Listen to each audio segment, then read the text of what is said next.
Hello everyone, I am Nitish Varti and in this video I am going to discuss about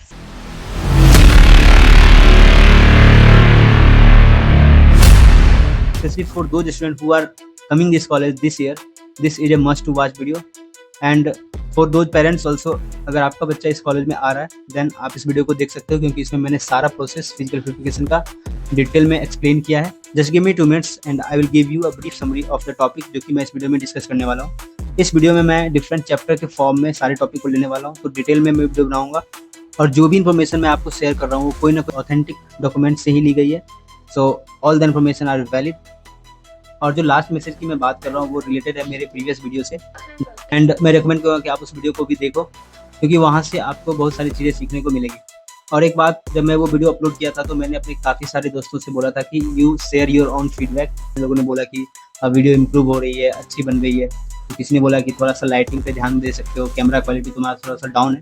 तो किसी ने बोला कि video जो है वो थोड़ी सी लंबी बन रही है. तो क्योंकि इन्फॉर्मेटिव वीडियो है और मैं चाहता हूँ कि आपको इन्फॉर्मेशन के लिए बार बार कहीं पे अलग अलग वीडियो ना देखना पड़े, इस कारण से मैं लंबी वीडियो बना रहा हूँ. जो बात थी कि मेरा वीडियो क्वालिटी थोड़ा सा डाउन आ रहा है, तो मैंने ट्राई किया था एक नया मोबाइल लेने का, but due to some financial circumstances मैं फिलहाल नहीं ले पा रहा हूँ. आई फाइनली डिसाइड कि फेसलेस वीडियो बनाता हूँ. 100% ट्राई करूँगा कि वीडियो थोड़ी इंगेजिंग हो. So let's back on to our topic. सबसे पहले मैं ये क्लियर कर दूँ कि इस वीडियो का मेन ऑडियंस कौन है. फर्स्ट फॉर दो स्टूडेंट जो कि इस साल इस कॉलेज में आ रहे हैं उनके लिए ये एक मस्ट टू वॉच वीडियो है. लेकिन अगर आप इस वीडियो को देख के आते हो देन जो प्रोसेस होगा फिजिकल वेरिफिकेशन का, that would B quite normal for you, that would B quite knowingly for you. आपको पता होगा कि इसके बाद मुझे क्या करना है, आपके पास क्लैरिटी रहेगी सारी प्रोसेस का, तो आपके लिए काम आसान बन जाएगा. ऐसे स्टूडेंट्स को मैं रिकमेंड करूंगा कि आप अपने father mother anyone from your parents उनको भी ये वीडियो दिखाओ क्योंकि मैक्सिमम टाइम क्या होता है, नॉट मैक्सिमम, मेजॉरिटी टाइम ये होता है कि हम एज ए स्टूडेंट बहुत सारी चीज़ों को इग्नोर कर देते हैं. But when our parents sees the things they take care of every small bit by bit things. तीसरे वो लोग जो इस कॉलेज से डायरेक्ट या इनडायरेक्ट जुड़े हुए हैं, हो सकता है आपको डीएम के थ्रू या मैसेज के थ्रू, फैमिली के थ्रू, कोई कॉल के थ्रू, ये कुछ ना कुछ क्वेश्चन आप एडमिशन रिलेटेड पूछते होंगे लोग. आपको बस कॉलेज के बारे में थोड़ा सा इन्फॉर्मेशन गैदर करना है, then you can watch this video. For the first time I will suggest कि आप पूरी वीडियो को एक फ्लो में देखो without taking a break. Now I think it's time to start our first topic, our first chapter, and that is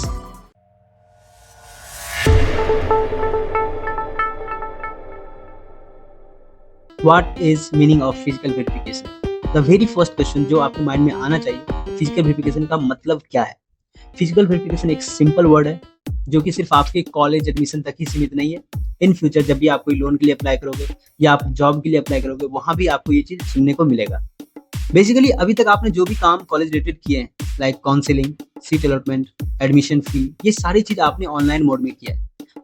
but for now आपको college campus आके physically अपने सारे डॉक्यूमेंट्स वेरीफाई कराने होंगे to some concern official and ये proof देना होगा अपनी तरफ से कि आप जो भी डॉक्यूमेंट्स इस कॉलेज को शेयर कर रहे हो they are valid and authentic.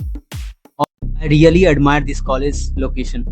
मैंने बहुत सारे ऐसे कॉलेज देखे हैं जो कि काफ़ी अच्छे हैं बट वहाँ ट्रांसपोर्टेशन का इतना दिक्कत है. जो नियरेस्ट रेलवे स्टेशन है that is 60 kilometre away from the college campus. But इस कॉलेज में ट्रैवलिंग के लिए या ट्रांसपोर्टेशन का कोई भी दिक्कत नहीं है. कैंपस आने के लिए आप बाय रोड आ सकते हो, बाय रेलवे आ सकते हो, बाय एयर आ सकते हो, बाय इवन वाटर भी आ सकते हो. But by water I will never recommend. By road अगर आप कोलकाता के नियर बाय हो then you can come. Bus के बाद आप कैब बुक करके आराम से कॉलेज कैंपस के फर्स्ट गेट पे आ सकते हो. But I would recommend you कि use train, that would be more safer, cheaper and comfortable. 5 railway station का नाम बताता हूँ जो कॉलेज कैंपस से काफ़ी नज़दीक है. कोलकाता रेलवे स्टेशन चितपुर सिर्फ 15 किलोमीटर, सियालदह रेलवे स्टेशन सिर्फ 12 किलोमीटर, संतरागाछी रेलवे स्टेशन सिर्फ 6 किलोमीटर, हावड़ा जंक्शन सिर्फ 6 किलोमीटर, शालीमार रेलवे स्टेशन सिर्फ 1 किलोमीटर दूर है. इसलिए अगर इन 5 स्टेशन में से आपको कहीं का भी टिकट मिले आराम से बुक कीजिए एंड स्टेशन के बाहर आपको ऑटो, कैब, बस सर्विस सारे मिल जाएंगे. तो अगर आपके पास लगेज कम है और आप हावड़ा से या सियालदह से आ रहे हैं तो आप बस सर्विस यूज़ कर सकते हो. हावड़ा से तो बस डायरेक्ट कॉलेज के लिए मिल जाती है, लेकिन अगर आप सियालदह से आ रहे हो तो आप सियालदह से Howrah station and Howrah station से कॉलेज कैंपस, इस तरह से आप बस ले सकते हो. जब आप बस वाले को बोलोगे कि मुझे IST शिवपुर जाना है, they might get confused. Then आपको बस बोलना है कि मुझे BE कॉलेज जाना है near botanical garden. They will understand and आप फर्स्ट गेट पे आराम से आ जाओ. बस के बारे में बता देता हूँ. बस जो है वो एक मिनी बस है रेड कलर का, रूट नंबर 6. कंफर्म कर लेना कहाँ जा रही है, बस उसके बाद ही उसमें बैठना। और अगर आप अपने पेरेंट्स के साथ आ रहे हो और आपके पास लगेज भी ज़्यादा, then definitely go for cab booking, उसमें कॉलेज नाम का भी कोई झंझट नहीं रहेगा। बट एक चीज़ का ध्यान रखना कि स्टेशन के जस्ट बाहर आके ऑनलाइन बुकिंग करना, क्योंकि वहाँ पे ऑफलाइन बुकिंग करने वाले भी रहेंगे जो कि आपसे मनमानी पैसा ले सकते हैं। और अगर आप फ्लाइट से आ रहे हो तो जो नियरेस्ट एयरपोर्ट है that is Netaji Subhash Chandra Bose international airport which is around 28 kilometre from our campus. आपको वहाँ से इजीली कैब बुक करके आ जाना है अपने कैंपस फर्स्ट गेट पे। मैं बार बार फर्स्ट गेट पे आने को क्यों बोल रहा हूँ, क्योंकि आपका जो भी एडमिशन रिलेटेड प्रोसेस होगा, जो भी फिजिकल वेरिफिकेशन रिलेटेड प्रोसेस होगा, that will be near first gate. So वहीं आना है। और अगर आप दूसरे गेट पे जाते भी तो वहाँ से आपको एंट्री मिलेगी नहीं। स्टूडेंट्स होंगे जो काफ़ी दूर से कॉलेज आ रहे होंगे, तो एक ही दिन में सारा प्रोसेस करना that would be tough task to manage, so they need to stay somewhere and problem is कि विदाउट वेरिफिकेशन आपको हॉस्टल में रहने दिया भी नहीं जाएगा। तो रुकने के लिए आपके पास दो ऑप्शन बचते हैं। एक तो ये कि आप कोई ऑनलाइन बुकिंग के through nearest 5 to 10 kilometre range में कॉलेज कैंपस के किसी होटल में ठहर जाओ, और दूसरा कि अगर आप कॉलेज कैंपस के अंदर रहना चाहते हो तो एक कॉलेज कैंपस के अंदर एक गेस्ट हाउस भी है जिसमें बुकिंग के लिए अपना एक प्रोसीजर है, उसका एक बुकिंग फॉर्म होता है, वो आपको फिल करके देना होगा। और उस बुकिंग फॉर्म को भरने के लिए आपको एक और डॉक्यूमेंट का रेफरेंस लेना पड़ेगा। इसके अंदर rules regulations, types of rooms and rent वगैरह का मेंशन किया गया है। इन दोनों डॉक्यूमेंट का लिंक मैंने डिस्क्रिप्शन में डाल दिया है, एक बार जरूर पढ़ ले अगर आपको कॉलेज कैंपस के अंदर ही स्टे करना है तो। Now it's time to move on to our next chapter.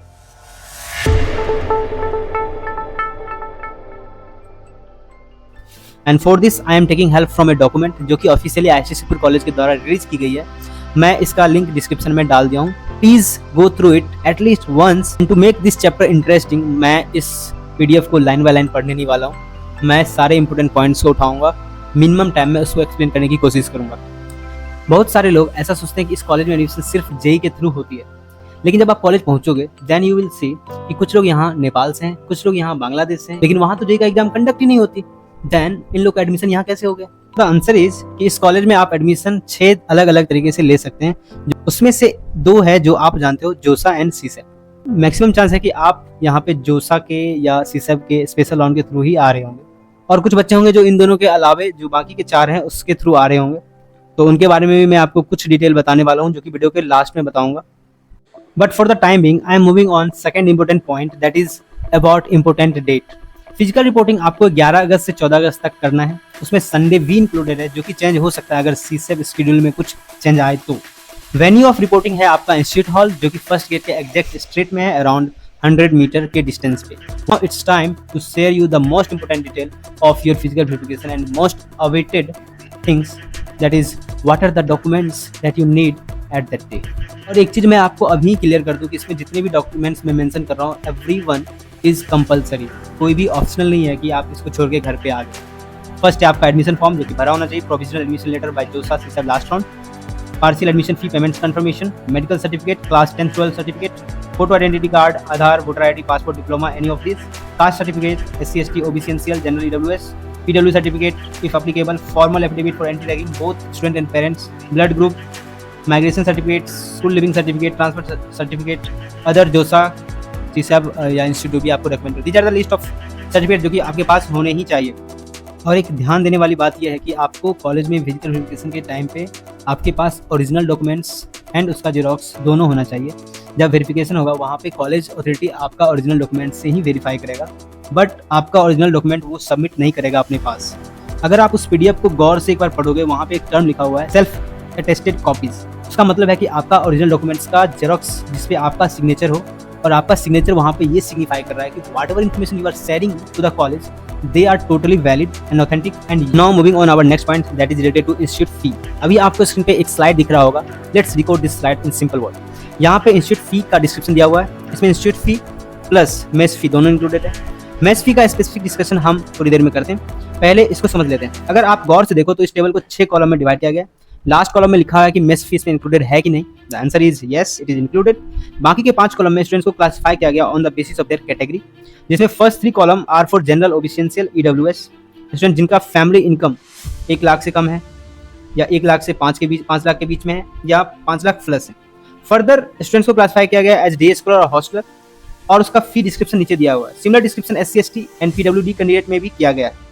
यहाँ पे एक बात है जिस पे आप ध्यान दे सकते हैं कि आपको फाइनल अमाउंट कितना पे करना है, दैट इज जो भी आपका टोटल इंस्टीट्यूट फी है माइनस जितना पैसा आपने जोसा या सीसेप के काउंसलिंग के टाइम पे आपने पेमेंट किया है। Now take a look on the description of hostel and mess fees, जो कि अभी आपको स्क्रीन पे दिख रहा होगा। देयर इज ए स्लाइड जहाँ पे सारा डिस्क्रिप्शन दिया हुआ कि किस चीज़ के लिए आपसे कितना रुपया लिया जा रहा है and what is the total sum amount जो कि आपको पे करना है per semester. Now moving on next point, and that point is very much important and helpful for some student, and that is related to tuition fee waiver. Tuition fee waiver, waiver का मतलब है छूट, like someone else is paying for your fee and that is government. So for issuance of this tuition fee waiver, students are categorized in different categories on the basis of their annual income certificate and categories. ऐसे students जिनका annual family income 5 lakh से ज़्यादा है, they are provided no waiver, उनको अपना fee total पे करना पड़ेगा। जो कैंडिडेट ऐसे हैं जिनका annual family income is lying in the range of 1 lakh to 5 lakh, they will be provided 2/3 of their tuition fee as a waiver. But for that उनको हर साल एक टाइम पे अपना इनकम सर्टिफिकेट सबमिट करना पड़ेगा कॉलेज को, और उसके डेट्स आपको ऑफिशियली नोटिफाई कर दिए जाएंगे। और तीसरे वो लोग जिनका फैमिली एनुअल इनकम 1 लाख से कम है, they will be provided full waiver, but उनको भी अप्लाई करना पड़ेगा इस वेवर के लिए। और चौथा, जो लोग कैंडिडेट हैं SC/ST कैटेगरी से या PWD कैटेगरी से, उनको फुल वेवर दी जाएगी and they are given 1 extra bonus, that is उनको हर साल अप्लाई भी नहीं करना है इसके लिए। और एक बात PWD कैंडिडेट के लिए कि आपको ICSE स्कूल का मेडिकल बोर्ड के थ्रू वेरीफाई किया जाएगा आपका, जिसका डेट आपको फिजिकल वेरिफिकेशन वाले दिन ही दे दिया जाएगा। अगर आप वीडियो में अभी तक बने हुए हो तो आपसे एक सिंपल सा रिक्वेस्ट है मेरा कि अभी तक जो भी इन्फॉर्मेशन मैंने आपसे शेयर किया, हो सकता है आपके माइंड में कुछ क्वेश्चंस, कुछ डाउट्स चल रहे होंगे। For the time being don't skip this video and post your question in the comment. एक बार वीडियो को पूरी तरह से देख लो एंड देन सारा क्वेश्चन एक साथ आप पूछ सकते हो कमेंट सेक्शन में। एंड वन मोर रिक्वेस्ट कि अगर अभी तक आपने चैनल को सब्सक्राइब नहीं किया है, go for it, you will not lose much of your time. Most of the student अभी ये सोच रहे होंगे कि भैया क्या सिर्फ ट्यूशन फी पे ही वेवर है, मेस एंड हॉस्टल फी पे वेवर नहीं है क्या? Yes, you are thinking right. Mess and hostel fee सबके लिए सेम है, सबको इक्वली अमाउंट पे करना होगा। There is no such waiver for it respective of whatever category you are belonging to. एक और डाउट जो बहुत सारे लोगों के माइंड में आ रहा होगा कि भैया जो भी अभी इंस्टीट्यूट फी के बारे में मैंने देखा, वहाँ से मुझे एक चीज़ पता चला कि अभी तक मैं जितना फ़ी भर चुका हूँ कॉलेज को, दैट इज़ मोर देन मेरा पर सेमेस्टर फ़ी। तो जो एक्स्ट्रा पैसा है उसका क्या होगा? क्या वो अगले सेमेस्टर के लिए ले लिया जाएगा या उसका एक्चुअल में होगा क्या? आंसर इज़ कि वो पैसा आपको रिफंड कर दी जाएगी जब आपका एडमिशन इस कॉलेज में सही से हो जाएगा। देन आपका एक बैंक अकाउंट खोला जाएगा, दैट इज़ यूको बैंक, और उस बैंक में आपको पैसा रिफंड कर दी जाएगी। पैसा रिफंड करने में थोड़ी टाइम लगेगी बट डेफिनेटली वो कर दी जाएगी। और जो वो बैंक खुलवाएंगे कॉलेज वाले आपसे, that will be your official bank account, जहाँ से सारे ट्रांजैक्शन आपका कॉलेज रिलेटेड अगले सेमेस्टर, नेक्स्ट ईयर्स जो भी पैसा का डीलिंग होगा उसी अकाउंट के थ्रू होगा। और एक लास्ट बात, जो वैसे स्टूडेंट्स हैं जो जोसा सीसैप के अलावा दूसरे मीडियम से एडमिशन ले रहे हैं, आप इन प्रोफेशनल से कनेक्ट कर सकते हो कोई भी अगर आपको दिक्कत आता है, बट थोड़ा टाइम को लेके स्पेसिफिक रहना कि 11 बजे से लेकर 3 बजे शाम तक ही आपको इनसे कॉन्टैक्ट करना है, because they are professors not staff. Alright, now moving on next chapter.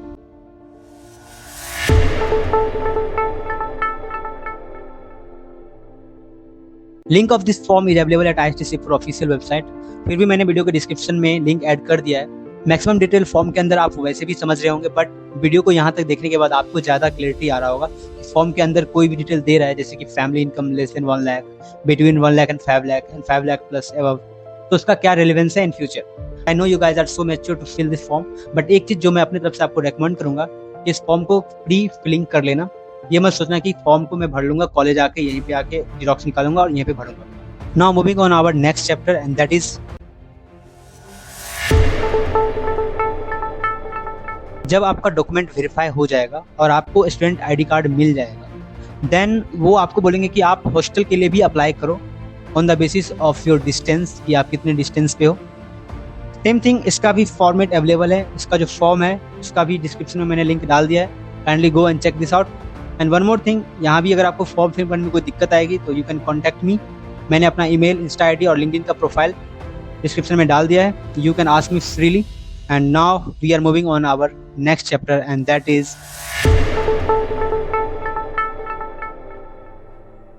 I think किसी भी फ्रेशर्स के लिए most concerning thing about their college is fear of ragging, या बोले तो फियर ऑफ बीइंग रैग्ड। जब भी आप किसी अपने सीनियर से या जो कॉलेज पास आउट है काफ़ी पहले, उनसे पूछो कि अपने कॉलेज की कुछ कहानियां बताओ, they definitely go for their ragging stories. Bollywood में भी रैगिंग को दिखाया जाता है, लोग उसे एंजॉय करते हैं। अब देखने में भले ही ये मजेदार लगता है, लेकिन जिस बंदे के साथ ये हो रहा होता है वो किस ट्रॉमा से गुजर रहा होता है ये कोई नहीं जानता है। मैंने हाल फिलहाल में एक मूवी देखा है, उसके अंदर एक जेन्युइन सा बंदा मेंटली डिस्टर्ब हो जाता है बिकॉज ऑफ रैगिंग या poor interaction with their senior. Last 2 year से मैं लोगों का कमेंट्स देखता आ रहा हूँ अबाउट रैगिंग। भैया मैंने सुना है कि आईटी शिफ्ट में भीषण रैगिंग होता है। पेरेंट्स लिखते हैं मेरा लड़का का एडमिशन हो रहा है, जरा देख लेना बेटा उसका कोई रैगिंग ना करे। एक बंदा मुझे पर्सनली मेल करता है कि भैया मैं इस साल आपके कॉलेज आ रहा हूँ, प्लीज आप मेरा रैगिंग मत लेना। इस सारे डिपिक्शन से मैं आपका फोकस एक चीज पे लाना चाहता हूँ and that is UGC ragging regulation. मैं इस बात से बिल्कुल डिनाई नहीं करूंगा कि आज से 10 या 15 साल पहले कॉलेज के अंदर बहुत गंदी वाली रैगिंग हुआ करती थी। Ragging is very unsafe thing for college. जब ये रैगिंग अपने एक्सट्रीम पे पहुंची, जब इसके बैड इम्पैक्ट सामने आने लगे, देन गवर्नमेंट को तो इसे बीच में घुसना ही था। गवर्नमेंट ने बनाई anti ragging committee and we are so lucky कि हम उस समय अपने कॉलेज लाइफ जी रहे जब रैगिंग के अगेंस्ट में बहुत सारे स्ट्रिक्ट लॉज हैं। और ऐसा नहीं है कि सिर्फ लॉज है, they are implemented also. Government ने कमेटी बिठाई, कमेटी में लोगों ने रैगिंग को रीडिफाइन किया कि किन किन तरह के कंडीशन को हम रैगिंग के अंदर लेंगे। इंस्टीट्यूट को पावर दिया कि रैगिंग करने वाले बच्चों को अगेंस्ट आप स्ट्रिक्ट एक्शन ले सकते हैं। Now at least fresher has something to do when they feel that they are being ragged. And the main motive for this entire conversation related to ragging is not just in India, दुनिया के किसी भी कोने में सिर्फ laws बन जाने से क्राइम खत्म नहीं। सो अगर ये सोच के आना कि there is anti ragging committee inside the college, they have powers, और हमारे साथ कुछ ऐसा नहीं होगा, is like thinking of imaginary condition. Everyone is not like me जो आपको सामने से हेल्प कर रहा है विदाउट इवन नोइंग। तो मैं सजेस्ट करूँगा कि आपको ये पता होना चाहिए कि आपके पास क्या क्या पावर है एज ए फ्रेशर्स अगर आपका कोई रैगिंग लेता है। एंड फॉर दिस जो डॉक्यूमेंट अभी आपको स्क्रीन पर दिख रहा है, I will strongly recommend you to go through entire document and try to know कि आप क्या क्या काम कर सकते हो, आप कैसे कंप्लेन कर सकते हो, क्या क्या एक्शन लिया जा सकता है अगर आपके साथ कोई रैगिंग करे। नॉट जस्ट आपके साथ, आपके दोस्तों के साथ, किसी के साथ भी इस टाइप का कुछ भी व्यवहार होता है inside campus, so that you can take some action. We are moving on our most interesting chapter, that is this chapter is going to be the most interesting part of this video.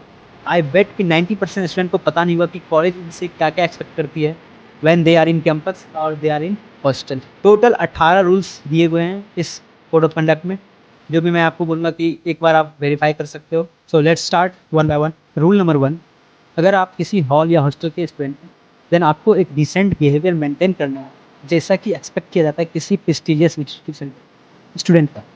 And not just in hostel या hall, inside of campus you also have to maintain such behavior that is acceptable to all. Rule number 2, सारे students को हमेशा student ID card carry करना है inside campus. Rule number 3, lobbies और common area हमेशा साफ रहने चाहिए, कोई बिल या स्टिकर आप नहीं चिपका सकते दीवार के ऊपर। रूल नंबर 4, आपको अपने हॉस्टल के अंदर 11 बजे रात से लेकर 6 बजे सुबह तक रहना ही रहना है, that is compulsory. In case अगर आपको बाहर जाना पड़े आपको वार्डन से सिग्नेचर लेना है। In time and out time आपको एक रजिस्टर पे मेंटेन करना पड़ेगा एंड आपको यू आर सेल्फ रिस्पॉन्सिबल कि आप अपनी बिलोंगिंग्स का ध्यान रखें। किसी भी वेंडर या अनऑथराइज पर्सन को आप अपने रूम पे नहीं बुला सकते हैं। जब कोई रूम किसी स्टूडेंट को अलॉट किया जाता है तो अब वो उसका रिस्पॉन्सिबिलिटी बन जाता है कि वो उस रूम का कंडीशन को मेंटेन रखे, कोई भी हॉस्टल का प्रॉपर्टी को डैमेज ना करे, this is his responsibility.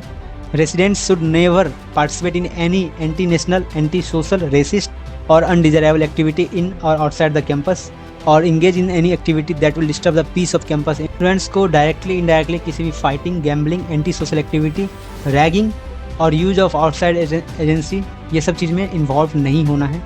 Student are not allowed to display obscene poster और कैलेंडर इन द रूम और any part of the hostel.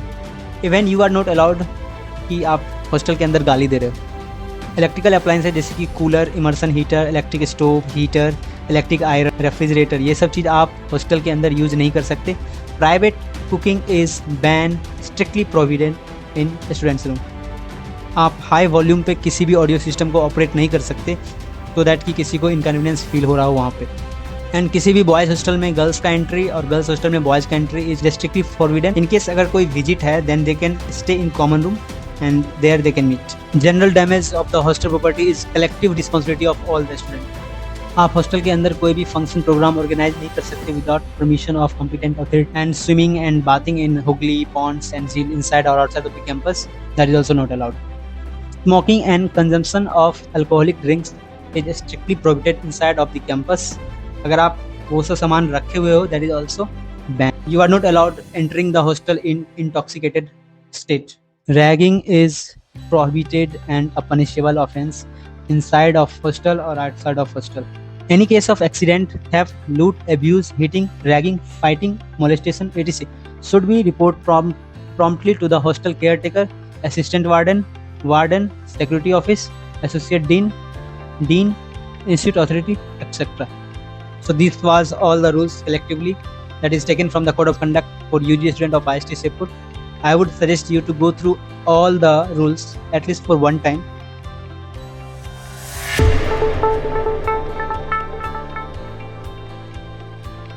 अभी जो आपको स्क्रीन पे दो डॉक्यूमेंट दिख रहे होंगे, they are from the same last PDF, second last PDF. बहुत सारे लोग पीडीएफ खोलते हैं, दो चार पेज स्क्रॉल करते हैं और फिर सोचते हैं कि यार इसमें तो सिर्फ रूल्स रेगुलेशन लिखा हुआ है अबाउट रैगिंग, एंड बाद में कंप्लेन करते हैं यार एफिडेविट वाला फॉर्मेट तो मिल ही नहीं रहा. सेम पीडीएफ में ये लास्ट दो पेज पे ये दोनों पेज आपको मिल जाएगा. लास्ट ईयर मैंने पाया कि कुछ कैंडिडेट हैं इनका नॉर्मल पीडीएफ निकाल के एंट्री भर के लेके आ गया at the time of verification. That is totally wrong, that is totally unacceptable. इसका जो एक्चुअल डॉक्यूमेंट्स बनेगा उसमें क्या क्या लिखना है दैट इज गिवन हियर. और ये बनाना कहाँ है? ये बनाना आपको कोर्ट में जाके 10 रुपए के नॉन जुडिशियल स्टैम्प पेपर पे होते हैं. किसी भी वकील को आप पकड़ लीजिए, उनको बोलिए, वो ये सब काम नॉर्मली रोज करते हैं. और मैंने एक चीज़ और नोटिस किया कि कुछ स्टूडेंट्स जो थे वो ऐसा बोले थे कि भैया मैंने बनाया तो है बट मैं घर पे भूल गया हूँ, तो मैं अभी क्या करूँ. Don't forget any document guys, you do such things. तो यहाँ के जो अथॉरिटी हैं वो आपको बोल देंगे कि कोलकाता हाई कोर्ट जाइए और वहाँ से बनवा के ले आइए.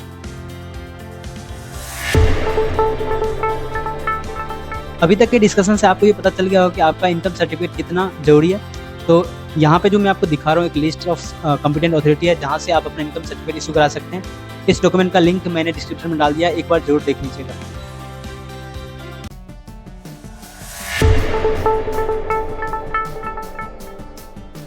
जहाँ तक बात मेरा पर्सनल एक्सपीरियंस का अबाउट फिजिकल वेरिफिकेशन, तो हमारा जब फिजिकल वेरिफिकेशन हुआ था that was know totally physical mode. हमारा फिजिकल मोड में हुआ ही नहीं था. हमने जो भी वेरिफिकेशन प्रोसेस था that was totally in online mode. तो हमने अपना सारा डॉक्यूमेंट्स सबमिट किया था एक जगह पे और वहाँ पे जो भी कंसर्न अथॉरिटी थे उन्होंने उस डॉक्यूमेंट को वेरीफाई किया था और हमारा एडमिशन हो गया. एट दैट टाइम हमारा कुछ हॉस्टल अलॉटमेंट का जैसा कुछ था भी नहीं एंड हम कैंपस भी नहीं आए थे. तो जब मैं पहली बार कैंपस में आया था तो that time I was in second semester. Still मेरे को काफ़ी सारे दिक्कत का सामना करना पड़ा था जो कि मैंने लास्ट वाले वीडियो में बताया आपको डिटेल में. आप उस वीडियो को भी देख सकते हो क्योंकि वहाँ से भी आपको कुछ रेलिवेंट इन्फॉर्मेशन मिल जाएंगे.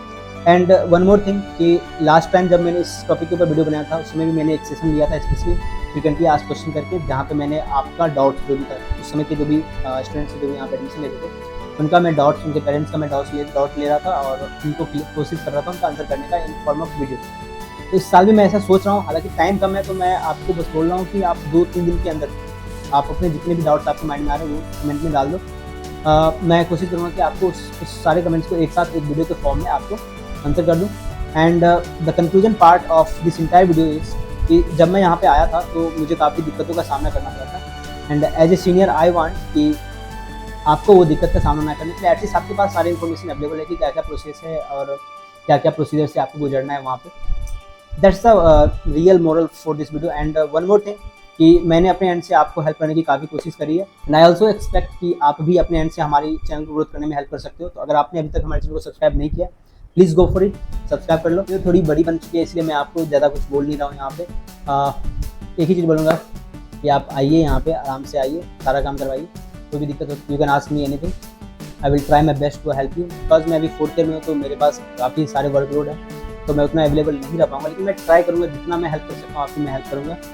एंड एक और चीज़ जो मैंने गौर किया कि बहुत सारे स्टूडेंट्स को बहुत सारी बेसिक चीज़ों की इन्फॉर्मेशन की प्रॉब्लम है. जैसे कि एक स्टूडेंट बोल रहा था कि भैया एक फर्स्ट ईयर में एक रूम में कितने बच्चे लोड किए जाते हैं. मैंने हॉस्टल रिलेटेड सारा इन्फॉर्मेशन जो भी मैं दे सकता हूँ वीडियो बनाए हैं डेडिकेटेड, हो सकता है आपने वो वीडियो देखी नहीं होगी. इसी तरह से मैंने जितनी भी क्वालिटी वीडियो बनाई है उन सारे वीडियो का लिंक मैं इस वीडियो के डिस्क्रिप्शन में डाल रहा हूँ. अगर आपने नहीं देखी है तो प्लीज़ जाके वहाँ से देख लो, आपको एक ब्रीफ आइडिया लग जाएगा सारी चीज़ों को. Let's see what we are going to discuss in our next video. के लिए बाय.